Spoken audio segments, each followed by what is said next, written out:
بخاری مسلم میں حدیث ہے جو رات کو سونے سے پہلے سورۃ البقرہ کی آخری 2 آیات ایک دفعہ بس پڑھ لے، جو کچھ مانگا مل جائے گا اور ہر چیز سے اسے کافی ہو جائے۔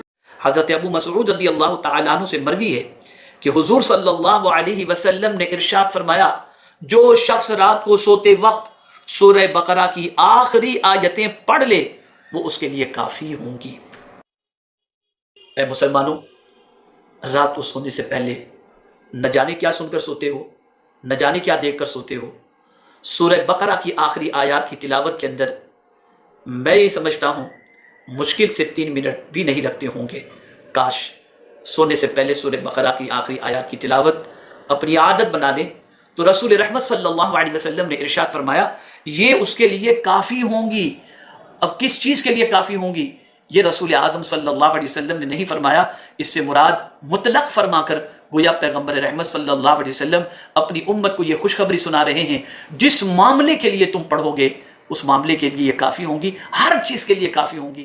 حدیث عبداللہ ابن عباس رضی اللہ عنہما فی صحیح مسلم کی حدیث ہے۔ عبداللہ بن عباس فرماتے ہیں کہ جبریل علیہ السلام اللہ کے نبی صلی اللہ علیہ وسلم کے ساتھ بیٹھے ہوئے تھے اور اوپر سے دروازے کھلنے کی آواز ہے، یعنی آسمان سے دروازہ کھلنے کی آواز ہے۔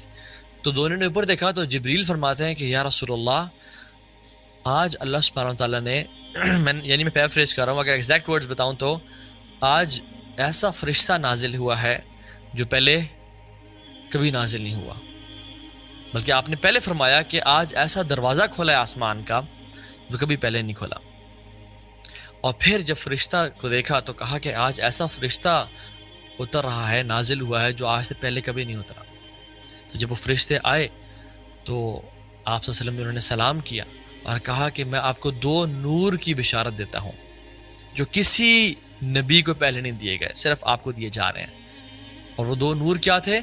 ایک دیا الفاتحہ اور ایک دیا سورۃ البقرہ کی آخری آیات، آمن الرسول بما انزل الیہ من ربہ والمؤمنون سے لے کے اینڈ تک۔ اور پھر فرمایا کمال کی بات کہ جو شخص اس کو پڑھے گا اور اس میں جو مانگا گیا ہے وہ مانگے گا، اللہ کی طرف سے اس کو عطا کیا جائے گا۔ اللہ اکبر! یہ امت محمدیہ کے لیے کتنا ہی بڑا بینیفٹ ہے۔ مجھے آپ یہ بتائیں، ہمیں اس دنیا میں آئے ہوئے مسلمان بنے ہوئے 25 30 35 40 سال ہو گئے، رائٹ؟ اور شاید ہم ہر نماز میں سورہ فاتحہ کو پڑھتے ہیں، ٹھیک ہے؟ شاید ہر روزانہ سونے سے پہلے سورہ بقرہ کی آیات پڑھتے ہیں، لیکن ہم نے کب یا تو ہمیں پتہ کہ کتنوں کو ہے اس حدیث کا، حالانکہ بڑی فیمس حدیث ہے، اور ہمیں سے پتہ کتنوں کو ہے کہ جب بھی میں مانگ رہا ہوں اللہ تعالیٰ سے یہ دعا اہدنا الصراط المستقیم صراط الذین انعمت علیہم غیر المغضوب علیہم ولا الضالین، مجھے عطا کیا جائے گا۔ کیونکہ اس حدیث کے مطابق صحیح مسلم کی اوتھینٹک حدیث ہے کہ اے نبی میں آپ کے لیے 2 نور لے کے آیا ہوں، آپ کو دیے جا رہے ہیں، اس سے پہلے کسی اور نبی کو یہ نہیں دیے گئے۔ اور وہ کیا؟ سورۃ الفاتحہ اور آمن الرسول، سورہ بقرہ کی آخری آیات۔ اور جو شخص ان میں جو سوال کرے گا، یعنی ان آیات کو پڑھے گا اور اس میں جو سوال، دعائیں تو ہیں اس میں، اللہ تعالیٰ اس کو عطا کر دیں گے۔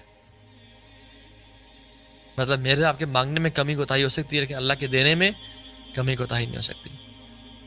ایک اور حدیث میں آتا ہے، ابو سعید بن معلہ، صحیح بخاری میں حدیث ہے، فرماتے ہیں کہ میں نماز پڑھا تھا، آپ صلی اللہ علیہ وسلم آئے اور آپ نے مجھے بلایا، پکارا، تو میں نہیں گیا، میں نے نماز کمپلیٹ کی اور پھر میں گیا۔ تو اللہ کے امین نے فرمایا کہ تم میرے پاس کیوں نہیں آئے؟ سعید بن معلہ کہتے ہیں کہ میں نماز پڑھا تھا یا رسول اللہ۔ تو آپ نے فرمایا کیا تم نے قرآن نہیں پڑھا؟ یا ایھا الذین آمنوا استجیبوا للہ ولرسول اذا دعاکم لما یحییکم، اے لوگوں جو ایمان لائے ہو، اللہ اور اس کے رسول کی بات کا جواب دو، یعنی اللہ کی پکار کو سنو، attend his call when they call you۔ تو وہ شرمندہ ہوئے، تو آپ نے فرمایا کہ میں تمہیں قرآن کی ایک عظیم صورت آج اس مسجد سے نکلنے سے پہلے بتا کے جاؤں گا۔ تو آپ صلی اللہ علیہ وسلم اپنے کچھ کام میں مصروف ہو گئے اور وہ اٹھ کے مسجد سے جانے لگے، یعنی آپ صلی اللہ علیہ وسلم ان کے ذہن سے نکل گیا تھا۔ تو سعید بن معلہ نے کہتے ہیں یا رسول اللہ، آپ نے مجھے کچھ بتانا تھا، انہوں نے ریمائنڈ کرایا اور آپ نے کہا الحمد للہ رب العالمین ہی سبع المثانی والقرآن العظیم الذی اوتیتہ، الحمد للہ رب العالمین، تمہیں میں بتانے لگا ہوں جو قرآن کی سب سے عظیم صورت ہے نا وہ یہ ہے، یہ سب المثانی، یہ 7 often repeated آیاز والی صورت ہے جس کو کثرت سے پڑھا جاتا ہے، والقرآن العظیم، اور یہی تو ہے قرآن عظیم، الذی اوتیتہ، جو مجھے عطا کی گئی ہے. یعنی اللہ کے نبی صلی اللہ علیہ وسلم نے سورہ فاتحہ کو قرآن عظیم کہہ دیا، اور اسی کو کہا سب المثانی، یعنی جو قرآن میں بھی اللہ تعالیٰ فرماتے ہیں. اور یہ مکی صورت ہے، سورہ فاتحہ سے مکی صورت. کیوں؟ کیونکہ سورہ فاتحہ کا ذکر سب المثانی کا جس صورت میں آتا ہے وہ مکی صورت ہے. ٹھیک ہے، اور اس کو رقیہ بھی کہا گیا. کیوں کہا گیا؟ کیونکہ ڈفرینٹ انسیڈنٹس ہیں. ابو سعید الخدری فرماتے ہیں کہ میں کچھ صحابہ کے ساتھ تھا اور ہم ایک قبیلے سے گزرے، رات ہو گئی، ہم نے ان سے مدد مانگی اور کہا کہ ہمیں ہوسٹ کرو، ہمیں کچھ کھانے پینے کو دو. دے ور روڈ پیپل، دے سیڈ چلے جاؤ یہاں سے، نکل جاؤ یہاں سے. تو ہمیں بڑا برا لگا، حالانکہ اس دور کا، اس ٹائم کا یہ تھا کہ جو ٹریولرز آتے تھے اس کی رسپیکٹ اور اس کا اکرام کیا جاتا تھا، اس کو ٹھہرایا جاتا تھا، کیونکہ ان کے پاس زیادہ کچھ کھانے پینے کے لیے کوئی SUVs یا بڑی گاڑیاں یا کوئی نہیں ہوتی تھیں. ٹھیک ہے، ان کے پاس وہ وہی جو کیملز اور ہارسز ان پہ سواری ہوتے تھے. خیر انہوں نے انکار کر دیا تو وہ بڑے دکھی ہوئے، کہتے ہیں ہم اس قبیلے سے باہر نکل کے وہاں پہ ہم نے خیمے لگا دیے اور ہم وہاں پہ رہ رہے تھے. اس قبیلے کے سردار کو بچھو نے کاٹ لیا. بچھو نے جب ڈنگ مار لیا تو پھر وہ لوگ حیران اور پریشان ہو کے، ایک روایت میں آتا ہے کہ وہاں کے لوگ اور کہا کہ ہمارے لوگ قبیلے سے گئے ہوئے ہیں باہر اور ہمارے سردار کو بچھو نے کاٹ لیا، تو ہماری مدد کریں، یعنی ہیلپ اس. آپ میں سے کوئی ہے جو علاج کرنے والا ہے، رقیہ کرنے والا ہے، دم کرنے والا ہے؟ تو ابو سعید الخدری کہتے ہیں کہ میں گیا. ایک روایت میں آتا ہے کہ ہمیں سے وہ شخص گیا جس کے بارے میں گمان نہیں کیا جاتا تھا کہ وہ رقیہ کر سکتا ہے. صحیح مسلم کی حدیث میں ابو سعید الخدری خود گئے، اور جب گئے تو آپ نے اس پہ سورہ فاتحہ پڑھ کے اس کو دم کیا. روایت میں آتا ہے کہ 7 دفعہ پڑھ کے اس کو دم کیا. جب دم کیا تو وہ بالکل ایسے ٹھیک ہو گیا جیسے اس کو کچھ تھا ہی نہیں، بالکل پرفیکٹلی فائن، شفا مل گئی اس کو.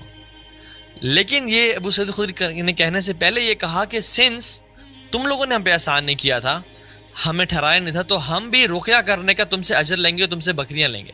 تو انہوں نے کہا ٹھیک ہے، we'll give you sheep and goats. تو جب انہیں رقیہ کیا بالکل ٹھیک ہو گیا تو وہ کافی ساری ایک پورا بھیڑ بکریوں کا ریوڑا لے کے آ گئے. اب جب پہنچے صحابہ کے پاس تو خوش تھے، تو صحابہ نے کہا کہ ہم تب تک نہیں کھائیں گے جب تک اللہ کے نبی سے پرمیشن نہ لیں کہ کیا یہ رقیہ کر کے یہ اجر لینا ٹھیک ہے. تو آپ کے پاس گئے اور آپ صلی اللہ علیہ وسلم نے تعجب اور حیرانی کا اظہار کیا اور کہا کہ تمہیں کس نے بتایا ہے کہ یہ رقیہ تھا؟ یعنی تمہیں میں نے پہلے کبھی نہیں ذکر کیا کہ یہ رقیہ ہے. اور آپ نے فرمایا کہ who informed you that this is Ruqaiya, اور آپ نے اکنالج کیا، اور آپ صلی اللہ علیہ وسلم خوش ہے. تو انہوں نے جب پوچھا کہ یا رسول اللہ ہم ان بکریوں میں سے کچھ کھا لیں، تو انہوں نے کہا ہاں بالکل کھاؤ، بلکہ اس میں سے میرا بھی حصہ رکھو، تاکہ وہ بتایا جائے کہ یہ حلال ہے، اپرووڈ ہے. تو اس میں 2 باتیں پتہ چلتی ہیں. نمبر 1 از سورہ فاتحہ رقیہ ہے. ویسے تو پورا قرآن شفا ہے، پورا قرآن رقیہ ہے، لیکن سورہ فاتحہ کا اسپیسیفکلی احادیث میں رقیہ ہونے کا ذکر آتا ہے. اس کو جتنی دفعہ پڑھا جائے